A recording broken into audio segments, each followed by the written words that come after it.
ബോസിൽ ഈ ആഴ്ചയിലെ ബി ബോട്ടിൽ ഫാക്ടറി ടാസ്ക് ആരംഭിക്കുകയാണ്.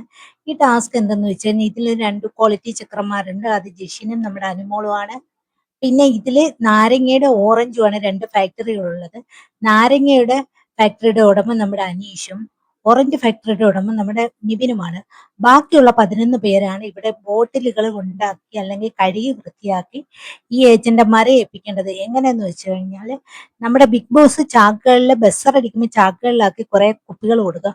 ആ കുപ്പികൾ പരമാവധി ശേഖരിക്കുക.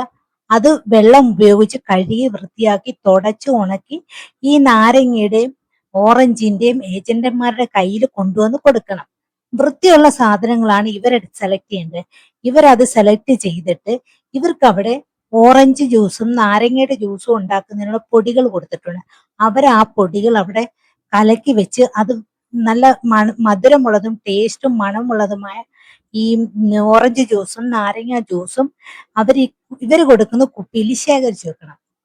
ഈ ശേഖരിക്കുന്ന ഈ കുപ്പികൾ നേരെ നമ്മുടെ ക്വാളിറ്റി ചെക്കർമാരുടെ കയ്യിൽ കൊണ്ടുവന്ന് കൊടുക്കണം.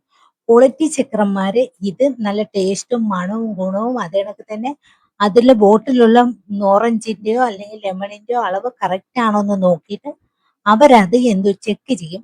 ചെക്ക് ചെയ്തിട്ട് നല്ലതിനെ അവര് നല്ലതെന്ന് പറഞ്ഞ് ഒരു ബാസ്ക്കറ്റും റിജക്ട് ചെയ്യുന്ന ഒരു ബാസ്ക്കറ്റും ഉണ്ട്. അതിലേക്കും അവർ തരംതിരിക്കും.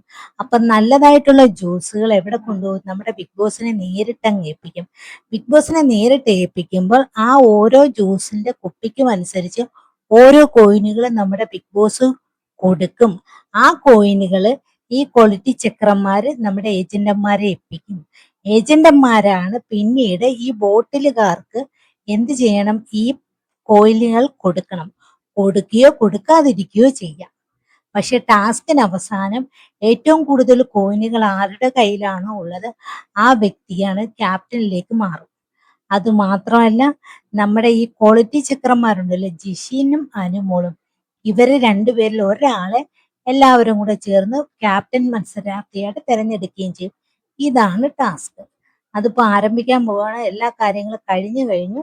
ഇപ്പൊ ഉടനെ തന്നെ ഈ വീക്കിലുള്ള ടാസ്ക് ആരംഭിക്കും.